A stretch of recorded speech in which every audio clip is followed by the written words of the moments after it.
On aime beaucoup prendre des photos, mais parfois au traitement se pose une question. Est-ce qu'on va laisser la photo en couleur ou est-ce qu'on va faire du noir et blanc?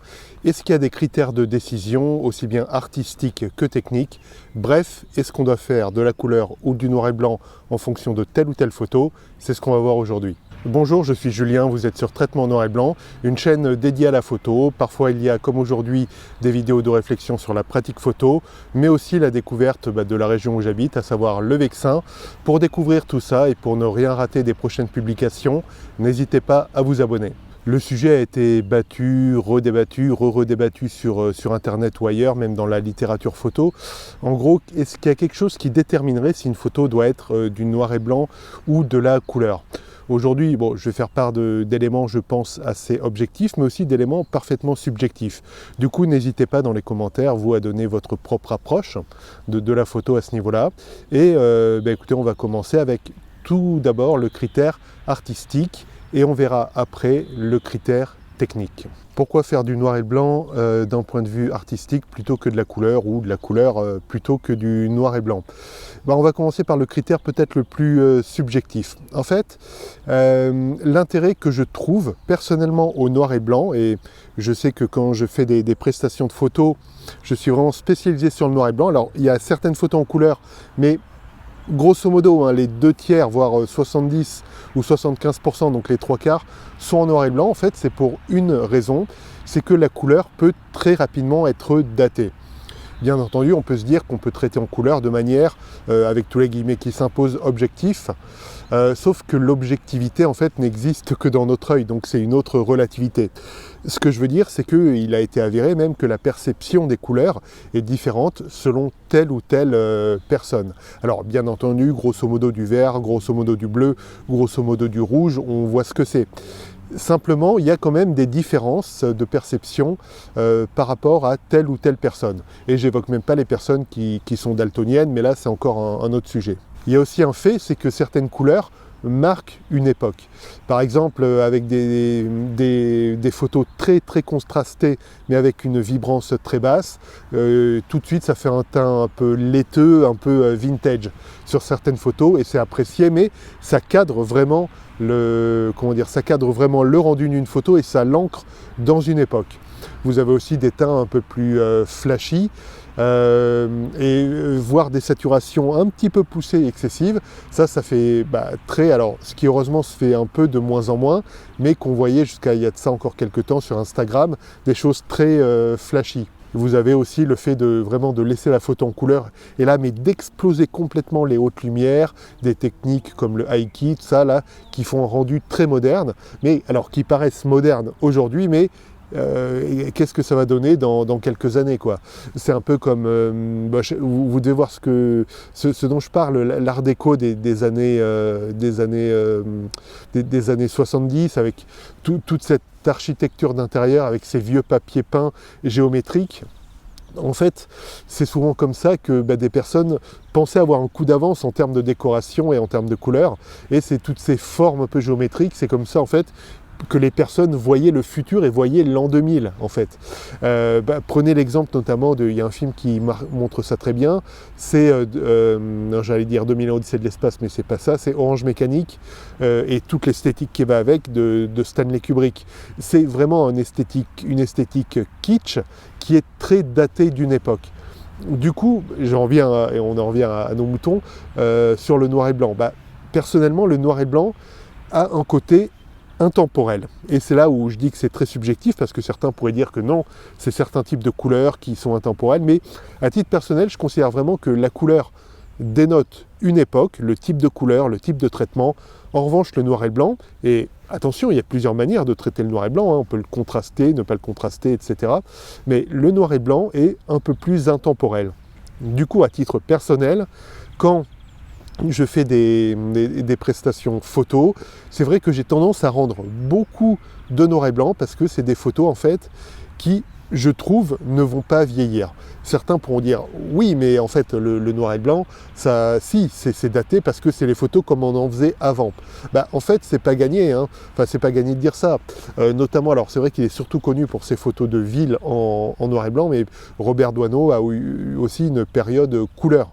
Enfin, voilà, et de la photo couleur existe en fait depuis très longtemps, quand on prend l'histoire de la photo. Du coup, non, le noir et blanc n'est pas spécialement daté. Peut-être les gens réfléchissent en termes de notion globale d'image, et si on prend la globalité des images, à savoir la photo, mais aussi le cinéma, c'est vrai que le cinéma a mis du temps à être en couleur.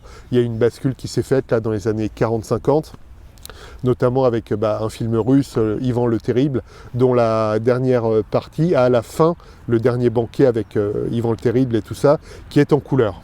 Voilà donc une première raison qui permet finalement de faire un choix, et il n'y a pas un critère de bien ou mal, hein, faut bien entendre ça, mais qui permet de faire un choix sur couleur ou noir et blanc, c'est quelque part ancré dans l'histoire, alors avec un petit H, hein, voilà, mais ancré dans l'histoire ou pas sa photo, à savoir est-ce qu'on veut quelque chose d'intemporel qui va survivre à toutes les modes de couleur et par définition parce que c'est en noir et blanc, ou est-ce qu'on veut une photo vraiment ancrée dans son époque. Le deuxième critère est le critère technique dans le choix de la couleur et du noir et blanc, et il est un peu plus objectif peut-être que le critère artistique.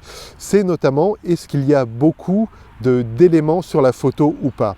Et un cadre photo où il y a énormément d'éléments, c'est la photo de forêt. Donc là, je suis dans un extrême, et j'avais déjà fait une vidéo sortie photo sur la difficulté de faire vraiment de la photo noir et blanc en forêt. Je vous laisse ça dans les fiches et dans la description. Pourquoi c'est difficile? Tout simplement parce qu'en forêt, et surtout si c'est une forêt composée de multiples types d'arbres avec des sapins, avec des feuillus, etc., il y a un arbre et qui est constitué, il n'est pas constitué que d'un tronc, mais il y a aussi toutes ces petites feuilles. Et bref, ça fait plein d'éléments. Et parfois, quand on veut vraiment faire du noir et blanc, ça fait un peu bouillabaisse en fait. Là, j'ai moi-même fait des photos vraiment pas très heureuses à ce niveau-là.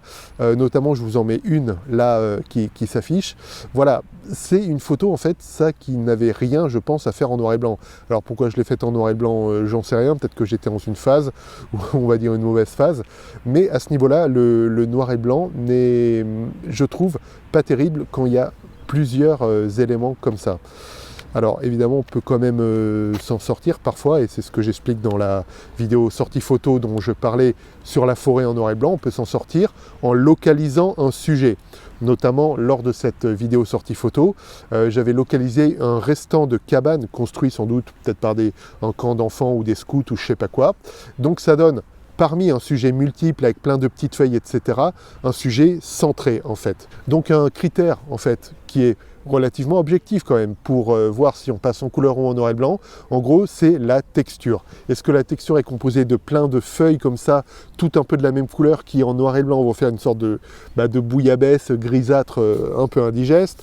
Et même si vous augmentez le contraste, voilà, ça va pas faire l'article, quoi. Ça va pas être beau. Ou au contraire, est-ce que, et même dans un environnement qui derrière est très composite, mais est-ce que le sujet est lui bien défini? Et dans ce cas-là, à mon sens, il y a une bonne raison de faire du noir et blanc, bien que le sujet derrière soit très composite. Imaginez, alors la photo aucun sens, en plus je suis coiffé avec un pétard, mais voilà, que je vais faire une photo de moi là, comme ça. Voilà, comme ça.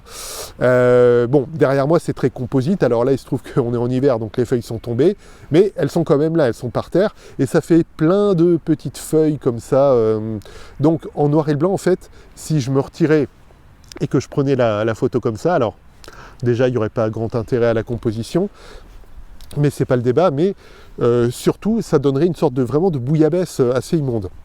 Alors que si je me prends en photo, éventuellement en augmentant l'ouverture, donc pour flouter un peu l'arrière-plan et vraiment faire que je sois le sujet de la photo, et bien qu'avec un fond très composite avec toutes ces feuilles, le noir et blanc aurait un sens et en plus ça rendrait la photo assez intemporelle. Ça rendrait la photo intemporelle, mais rassurez-vous, je l'ai pas prise parce que ce serait vraiment pas un très beau portrait, quoi. Merci d'avoir suivi la vidéo jusque-là. Pour poursuivre un peu ce qu'on a vu aujourd'hui, je vous laisse dans l'écran de fin, ça va s'afficher là si ça ne s'est déjà affiché, une vidéo justement sur le traitement sous luminaire pour vraiment optimiser le noir et blanc. Donc on se retrouve là-bas ou dans une prochaine vidéo. Et d'ici là, je vous dis à très bientôt, faites de belles photos. Ciao!